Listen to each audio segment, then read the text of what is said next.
On voice வீடியோஸை like பண்ணுங்க, share பண்ணுங்க, சப்ஸ்கிரைப் பண்ணுங்க அண்ட் மறந்துடாம பெல் பட்டனை பிரஸ் பண்ணுங்க. தமிழ் உறவுகளுக்கு வணக்கம். இன்று நம்மோடு இணைப்பில் இருப்பவர் the top political analyst mister வெள்ளை பாண்டியன் அவர்கள். வணக்கம் சார், எப்படி இருக்கீங்க? சார் வணக்கம். வணக்கம், நான் நல்லா இருக்கேன். நீங்க நல்லா இருக்கீங்களா? நல்லா இருக்கேன். சட்டமன்ற கூட்டத்தொடர், முதல் சட்டமன்ற கூட்டத்தொடர் எப்படி பாக்குறீங்க? என்ன ஒரு ரொம்ப காரசாரமா போன மாதிரில இருந்துச்சு. கண்டிப்பா கண்டிப்பா. பரபரப்பாக தமிழக சட்டமன்ற கூட்டத்தொடர் கடந்த வாரம் தொடங்கி இந்த வாரம் சிறப்பாக நிறைவு பெற்றது. இந்த சட்டமன்ற கூட்டத்தொடரில் ஆளுநர் உரை தான் மிக பேசும் பொருளாக மாறியது. கடந்த திமுக ஆட்சி காலத்தில் திமுக சார்பில் சட்டமன்ற உரை தயாரித்து ஆளுநருக்கு வழங்கப்படும். ஆனால் ஆளுநர் அவர் ஒரு உரையை தயாரித்து கொண்டு வருவார். அவர் பேசும் பொழுது திமுக கடுமையாக எதிர்ப்பு தெரிவித்தால் ஆளுநருக்கும் முதலமைச்சருக்கும் ஒரு 7ஆம் பொருத்தமாகவே கடந்த சட்டமன்ற கூட்டத்தொடரை நாம் பார்த்தோம்.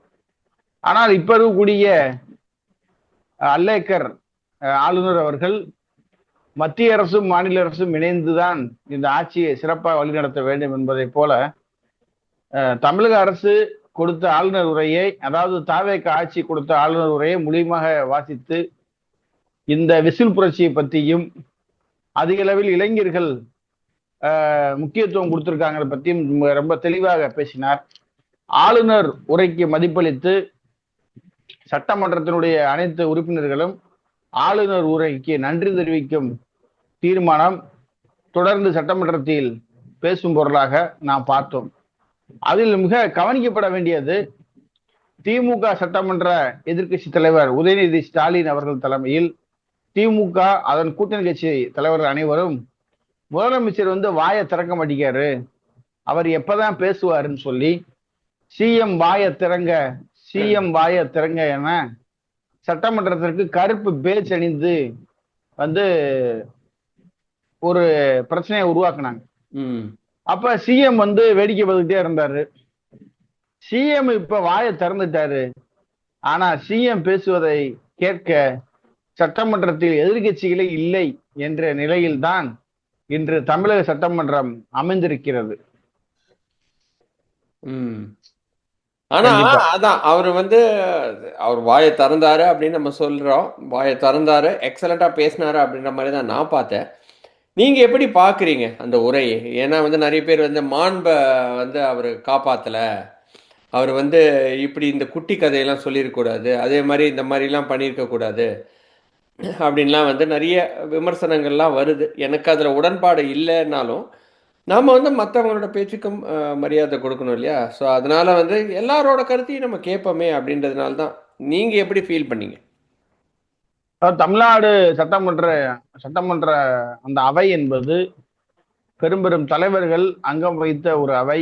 அந்த அவையில் சபாநாயகர் அவருடைய மாண்பையும், முதலமைச்சர் அவருடைய மாண்பையும், எதிர்கட்சி தலைவர் அவருடைய மாண்புகளையும் சபை உறுப்பினர்கள் சரியாக பயன்படுத்த வேண்டும் என்பது தமிழக மக்களினுடைய நிலைப்பாடு. அதுக்காகத்தான் இன்றைய இளைஞர்கள் எல்லாம் ஒரு மாபெரும் புரட்சி, அதுவும் விசில் புரட்சிக்கு வாக்களித்து அவரை சட்டமன்றத்திற்கு அனுப்பியிருக்கின்றார்கள்.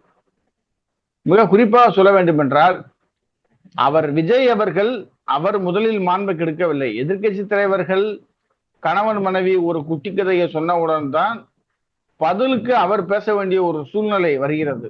அதுபோல சட்டமன்றத்தில் பேசக்கூடிய எதிர்கட்சி உறுப்பினர்களாக இருந்தாலும் சரி, ஆளுங்கட்சியை சேர்ந்த அமைச்சர்களாக இருந்தாலும் சரி, எதையாவது ஒரு மைய கருத்தை மையமாக வைத்துதான் சட்டமன்றத்தில் விவாதிப்பது வழக்கம். மிக கவனிக்கப்பட வேண்டியது, இந்த சட்டமன்ற கூட்டத்தொடரில் 234 சட்டமன்ற உறுப்பினர்களில் ஆளுங்கட்சி பேசினார்கள், எதிர்கட்சி பேசினார்கள். இதையெல்லாம் தாண்டி ஒரு 2 உறுப்பினர்களுடைய பேச்சு இன்று சமூக வலைதளங்களில் அதிக அளவில் பேசப்படுகிறது. ஒண்ணு, பாட்டாளி மக்கள் கட்சியினுடைய தலைவர் அன்புமணி ராமதாஸ் அவருடைய மனைவி சௌமியா அன்புமணி அவர்கள் விவசாய பிரச்சனை பற்றி அழுத்தம் திருத்தமாக பேசினார். ஒன்று ஒன்னே ஒன்று கண்ணே கன்று இருக்கக்கூடிய பாரதிய ஜனதா கட்சியினுடைய சட்டமன்ற உறுப்பினர், உதகமண்டல தொகுதி சட்டமன்ற உறுப்பினர் இந்த போஜராஜன், அவர் வயது 79. அவருடைய விவாதங்கள் ரொம்ப ஆரோக்கியமாக இருக்கிறது. அத நான் 2 விஷயங்களை கவனிச்சேன். இவங்க என்ன சொல்றாங்க, போட்டி அரசியல். இவங்க கணவர் மனைவி பிரிஞ்சு போனாரு, கணவர் மனைவியை தொலைச்சிட்டு அவர் அவருக்கு பிடித்த ஒரு வாழ்க்கையை வாழ்றாரு எதிர்கட்சி தலைவர் கேள்வி எழுப்ப, அவரு அப்பா மகன் கதையை கூறி எங்க உங்க அப்பாவே காணப்பா, உங்க அப்பாவை நம்பி தானே நாங்க வந்தோம், அவர் நடுத்தரோட எங்களை விட்டுட்டு அவர் மட்டும் காணாம போயிட்டாரு அப்படின்னு ஒரு கதையை சொல்ல, அதே சபாநாயகர்கிட்ட கேட்டுதான் பேசுறாரு. இந்த குட்டி கதைகள் என்பது இன்று நேற்று இல்லை, அது பழைய காலங்களுங்க. ஜெயலலிதாவே குட்டி கதைகள் சட்டமன்றத்தில் அதிக அளவில் சொல்லுவார். நீங்க பழைய அவைகள்ல ஜெயலலிதாவுடைய உரைகளை எடுத்து பார்த்தோம்னா அந்த அம்மா குட்டி கதை, காரண கதை, ஏதாவது ஒரு கதை சொல்லாம அந்த அம்மா பேசவே மாட்டாங்க. அந்த கதைகள்ல மெயினா கலைஞரை தாக்கி தான் அந்த கதையில் அதிக அளவில் இருக்கும்.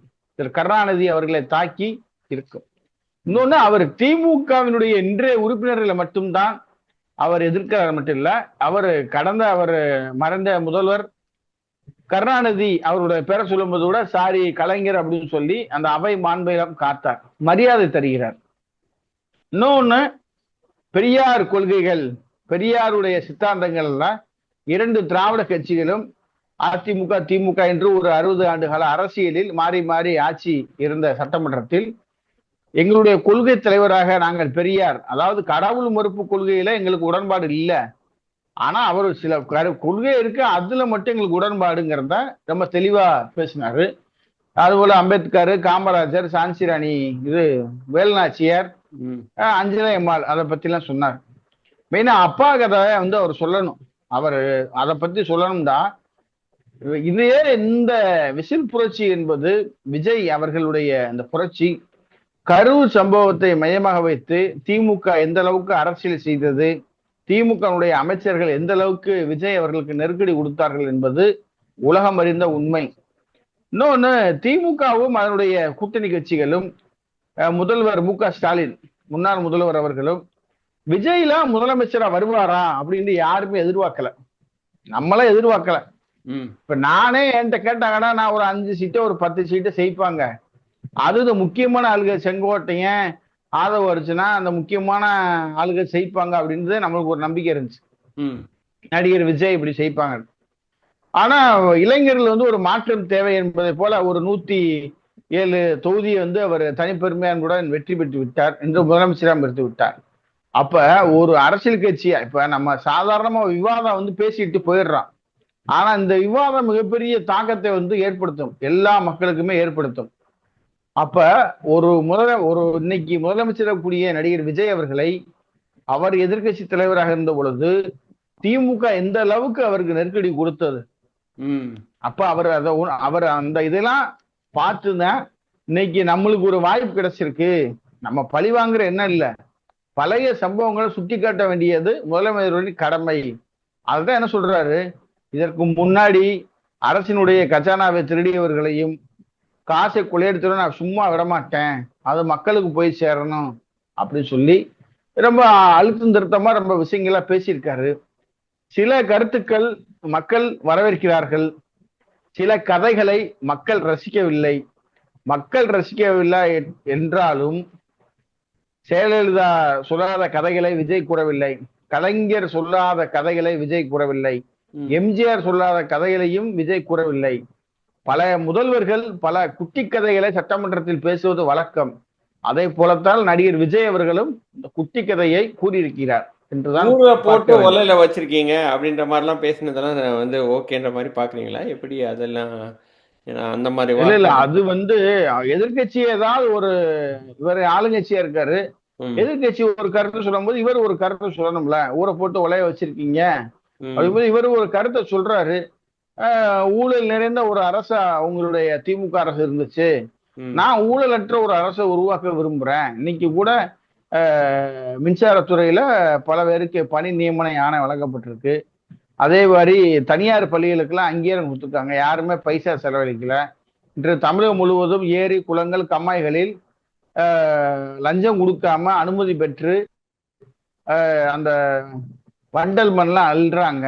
இந்த அரசு சில திட்டங்களை நிறைவேற்றும் பொழுது மக்களுக்கு பயனுள்ளதாகத்தான் இருக்கிறது. ஆனா அந்த விவசாயிகள் பிரச்சனையை பொறுத்த மட்டில் விவசாயிகளுக்கு கூறியபடியே முழு கடனை ரத்து செய்திருந்தால் விஜய் அவர்களுக்கு மேலும் ஒரு அங்கீகாரம் கிடைத்திருக்கும்.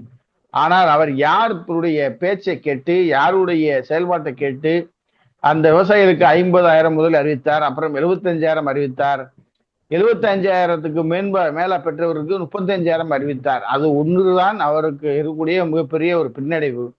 பொதுவாக ஒரு அரசு, ஒரு ஆட்சிக்கு புதிதாக வந்தக்கூடிய முதல்வர்கள் முதலை கவரக்கூடிய திட்டம் என்றால் அது விவசாயிகள் சார்ந்த திட்டம் தான். இந்த நாட்டினுடைய முதுகெலும்பாக இருக்கக்கூடிய விவசாயிகளுடைய பிரச்சனைகளை பேச வேண்டும், விவசாயிகளுடைய குறைகளை தீர்க்க வேண்டும். அப்படி தீர்க்கப்படும் பொழுதுதான் அந்த ஆட்சியில் இருக்கக்கூடிய முதல்வருக்கும் அந்த ஆட்சியினுடைய நிர்வாகிகளுக்கும் நல்ல பெயரை வாங்கித்தர முடியும். ஆனா இவர் விவசாயிகளுக்கு முழுவதும் 100% கடன் ரத்து செய்யப்படும், கூட்டுறவு வங்கிகளில் வைக்கக்கூடிய நகைக்கடன், விவசாய கடன் அனைத்தும் தள்ளுபடி செய்யப்படும் என்று அறிவித்தால் இதுதான் விவசாயிகளுக்கான ஒரு பொற்கால ஆட்சியாக இருக்கும். ஆனால் மற்ற உறுப்பினர்கள் இன்று சௌமியா அன்புமணி ஒரு வட மாவட்டத்துல ஜெயிச்சு ஒரு தர்மபுரியில வெற்றி பெற்றவர் தமிழகத்தின் குரலாக பேசுகிறார். அதுதான் கவனிக்கப்பட வேண்டிய விஷயம். நாங்கள் தென் மாவட்டம், அவர் வட மாவட்டம். நாங்க ஏன், அதாவது பாமகவுக்கும் தென் மாவட்டத்துக்கும் சில கருத்து வேறுபாடுகள் இருக்கலாம், 10.5 இடஒதுக்கீடு, இப்படி பல பிரச்சனைகள் இருந்தாலும் இன்று விவசாயிகளுக்காக ஒரு பசுமை தாயத்தினுடைய தலைவர் பேசும் பொழுது அவருடைய பேச்சை ஒட்டுமொத்த விவசாயிகளும் வரவேற்கிறார்கள். நம்மளுடைய குரல் அந்த அம்மா பேசுறாங்க அப்படின்னு நினைக்கிறாங்க. அதே மாதிரி பாரதிய ஜனதாவுடைய மூத்த உறுப்பினர் கவுண்டர் கொடுக்குறாரு, எதிர்கட்சிகளுக்கெல்லாம் கவுண்டர் கொடுக்குறாரு. அது அவருடைய அரசியல் அனுபவத்தை நாம் பார்க்க முடிகிறது. ஒரு நீண்ட கால ஒரு 80 வயது முதியவர் இந்த சட்டமன்றத்தில் நல்ல மிடுக்காக பேசுகிறார், சொல்லக்கூடிய கருத்துக்களை எல்லாம் ரொம்ப ஆணித்தரமாக முன்வைக்கின்றார். அப்படிங்கும் பொழுது இன்னும் சில துடிப்பான இளைஞர்கள் அமைச்சர்கள் இருக்கிறார்கள். ஆனா அவர்களை பேசுவதை விட தற்போது இவருடைய பேச்சுக்கள் கவனிக்கப்பட வேண்டியிருக்கிறது. அதே மாதிரி தேமுதிகனுடைய பொதுச் செயலாளர் அம்மையார் பிரேமலதா அவருடைய பேச்சும் கொஞ்சம் நல்லா இருக்கு. அவங்களுமே அவங்கள்ட்ட சில விஷயங்கள்லாம் கேட்கிறாங்க. இந்த தேசிய கீதம்லாம் 2 முறை பாடியிருக்காங்க. அதை பத்தி கேட்கும்போது அது பாடுறதால என்ன பிரச்சனை அப்படிங்கிறாங்க. எதிர்கட்சி தலைவர் என்ன சொன்னாங்க, நீங்க கலைஞர் அவர்களுடைய புகைப்படத்தை திறந்து வைக்கும் பொழுது தேசிய கீதம் பாடினாங்கல்ல, அப்பையும் எதிர்ப்பு தெரிவிக்கல, இப்ப மட்டும் எப்படி அப்படின்னு சொல்லி அதற்கான தேதியவும் முதல்வர் குறிப்பிட்டு சட்டமன்றத்தில் பேசியிருக்கின்றார். திமுக செய்த தவறைத்தான் இன்றைய முதல்வர் சுட்டி காட்டுகிறார் தவிர அவர் வேண்டுமென திமுக வம்புழுக்கவில்லை என்பதுதான் என்னுடைய ஆழமான கருத்து.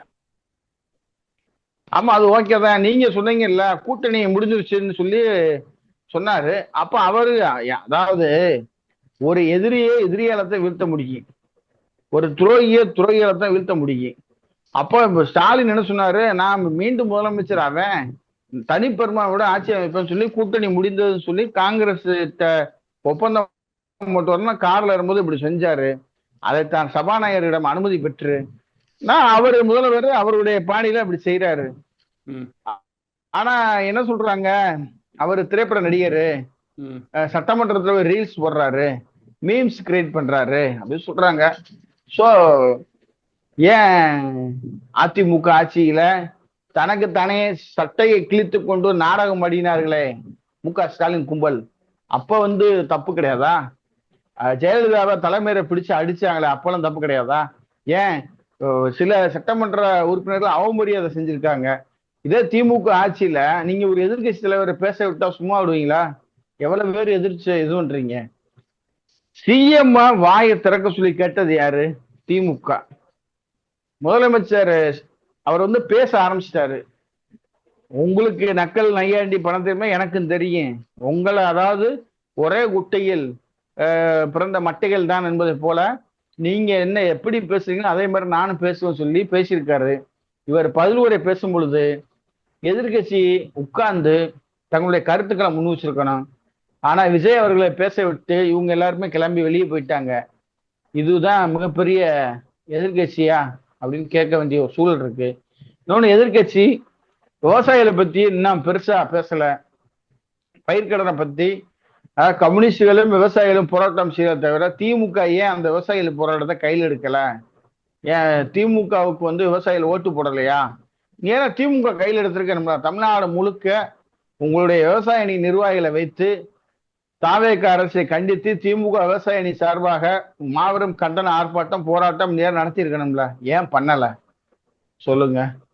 அது ஒரு மிகப்பெரிய எதிர்கட்சிக்கு தகுதி இல்லாத செயல். இவரு உதயநிதியை பத்தி பேசும் பொழுது எடப்பாடி சிரிக்கிறார், சட்டமன்றத்துல சிரிச்சு வேடிக்கை வைக்கிறார். இன்று அதிமுகவை பார்த்து தமிழக மக்கள் மட்டுமில்ல உலக மக்கள் எல்லாம் சிரிக்கிறார்கள். ஆனா இவரு சட்டமன்றத்துக்கு ஒரு சாபக்கேடு மாதிரி இவர் உட்கார்ந்து பல காமிச்சுக்கிட்டு இருக்காரு எடப்பாடி. அதனால இது ஒரு வேடிக்கையாத்தான் இருக்கும். நம்ம புதுசா ரொம்ப விஷயங்களை பார்ப்போம். ஏன்னா அவங்க எல்லாருமே சட்டமன்றத்துக்கு புதுசு இல்ல, அவங்க சில விஷயங்களை பேசி பேசி அதை ஒரு கலகலப்பா சினிமா நடிகர் வேறனால கலகலப்பா வச்சிருப்பாங்க மக்களை, அப்படிங்கிற மாதிரிதான் இருக்கு. சரி, லாஸ்ட் அண்ட் ஃபைனல் கொஸ்டின். மக்கள் இதை ரசிச்சாங்கன்னு நீங்க நினைக்கிறீங்களா? ஏன்னா ரெண்டு வகையா பிரிஞ்சு இருக்கிறாங்க. சில பேர் விஜய் பண்ணது நம்மளோட முதலமைச்சர் விஜய் பண்ணது எக்ஸலண்ட்ன்றாங்க. சில பேர் அப்படி பண்ணியிருக்க தேவையில்லையோ அப்படின்னு ஃபீல் பண்றாங்க. நீங்க எப்படி அதை எப்படி பாக்குறீங்க? அங்க நம்ம கிராமத்துல என்ன மாதிரி அவங்க நினைக்கிறாங்க? அது கரெக்டா என்னால இங்க இருந்து கணிக்க முடியல. நீங்க எப்படி பாக்குறீங்க? இல்ல, கிராமத்து மக்கள் என்ன சொல்றாங்க, அன்னைக்கு திமுக விஜய் ரொம்ப ஏளனமா சிரிச்சாங்க. இவங்க எல்லாம் ஒரு ஆளா, இவங்க எல்லாம் என்ன சொல்லாங்களா இருக்காங்க, இவங்க எல்லாம் எப்படி ஜெயிப்பாங்க, இவங்க எல்லாம் ஆட்சி எப்படி அமைக்க முடியும், இது தமிழ்நாட்டுல சோபா மாடல் ஆட்சியை விஜய் உருவாக்கி இருக்காரு அப்படின்னு சொல்றாங்க. அப்ப திமுகவும் அதிமுகவும் மறைமுகத்துல பேசுனது என்ன கண்டனர் மாடலா அப்படின்னு சொல்லி வைகோவோட மையம் துறை வைகோ இன்னைக்கு பேட்டி கொடுத்திருக்காரு. நக்கீரன்ல கூட பெரிய செய்தியா வந்திருக்கு. நான் என்ன சொல்றேன், சட்டமன்றத்துல மக்களுடைய பிரச்சனையை இன்னும் அதிகமா பேசணும். மக்களுடைய பிரச்சனையை பேசாம தங்களுக்குள்ள இருக்கக்கூடிய அரசியல் காழ்ப்புணர்ச்சிகளை சட்டமன்றத்தில் பேசுவதை இது தாவேக்காவும் தவிர்க்க வேண்டும், திமுகவும் தவிர்க்க வேண்டும். உங்களை பத்தி பேசுறதுக்கு நாங்க உங்களை ஓட்டு போட்டு அனுப்பல. மக்களுடைய பிரச்சனையை பேசுங்க. மக்களுக்காண்டி தானே நீங்க போயிருக்கீங்க. நீங்க மக்கள் பிரச்சனையை பேசாம உங்களையே புகழ்ந்து பேசுறது. இப்ப சபாநாயகரே இருக்காரு, சபாநாயகரை தன்னைத்தானே முதலமைச்சரை புகழ்ந்து பேசுறாரு. பிற உறுப்பினர்கள் எதிர்கட்சி தலைவர், அந்த எதிர்கட்சி உறுப்பினர் எதிர்கட்சி தலைவரை புகழ்ந்து பேசுறீங்க. அதாவது புகழ்பாடும் கூட்டம் எல்லாம் சட்டமன்றத்துக்குள்ள போய் தனக்கு தானே புகழ் மாலை சூடிக்கொள்வதை விட தங்களுக்கு வாக்களித்த மக்களுக்காக சட்டமன்றத்தில் சரியாக குரல் கொடுத்தால் மட்டுமே தமிழகத்துடைய தலையெழுத்தை மாற்ற முடியும். நீங்க தமிழகத்தின் தலையெழுத்தை மாற்றத்தான் எல்லாரும் போயிருக்கீங்க. அதாவது மாற்றம் தேவை. அந்த மாற்றம் தாவேக அரசு கொண்டு வர வேண்டும். அதை தவிர்த்து விட்டு புகழ் மாலை பாமாலை சூடுவதை விட மக்களுக்கான நல்ல ஒரு ஆட்சியை, நிலையான ஆட்சியை நீங்க கொடுங்க, நல்ல திட்டங்களை கொண்டு வாங்க. இப்ப காலையில இருந்து ஒரு ட்ரெண்டிங் ஓடிக்கிட்டு இருக்கு, தாய்மாமன் அந்த மோதிர திட்டம். ஆமா, தாய்மாமன் சீர் திட்டம் சொல்லி உங்களுக்கு அதான் நல்லா வரவேற்கக்கூடிய விஷயம். அதுல அவர் என்ன சொல்லியிருக்காரு, அரசு மருத்துவமனை, அரசு மருத்துவக் கல்லூரி, அரசு அந்த சுகாதார நிலையங்களில் பெறக்கூடிய குழந்தைகளுக்கு தான் பொருத்தம் சொல்லியிருக்காரு. உண்மையிலேயே அது ஒரு மிகப்பெரிய வரவேற்கக்கூடிய விஷயம். ஆனா தனியார் மருத்துவமனையில கூட குழந்தை பெற்றா கூட அந்த மகப்பேறு நிதியை கொடுப்பாங்க. ஆனா அந்த மோதிரம் அரசு ஆஸ்பத்திரியில பிறந்ததுக்கு மட்டும்னால ஒரு மிகப்பெரிய வரவேற்பு கிடைச்சிருக்கு. ஏன்டா அரசு மருத்துவமனைய பொதுமக்கள் இந்த மோதிரம் வாங்குவதற்காவது பிரச்சனை பார்க்க போவாங்க. அந்த ஒரு எண்ணம் உருவாயிருக்கு. இப்ப என்னுடைய 2 குழந்தைகளுமே அரசு மருத்துவமனையில தான் பிறந்தது. ஆனா அப்ப இப்படி ஒரு திட்டங்கள்லாம் இல்ல. அப்படி உண்மையில அது கவனிக்கப்பட வேண்டிய விஷயம். அதனால சில திட்டங்களை அவர் நல்லா கொண்டு வரட்டும், அதை நம்ம வரவேற்போம். எதை பேசணுமோ அதை மட்டும் சட்டமன்றத்துல பேசினா ரொம்ப சிறப்பா இருக்கும் அப்படிங்கிறத சொல்றேன். ரொம்ப ரொம்ப நன்றி நம்மளோட கொஸ்டின்ஸ் எல்லாம் ஆன்சர் பண்ணதுக்கு. இன்னொரு வீடியோவில் சந்திக்கிறேன். அதுவரை நன்றி, வணக்கம். நன்றி, வணக்கம் சார்.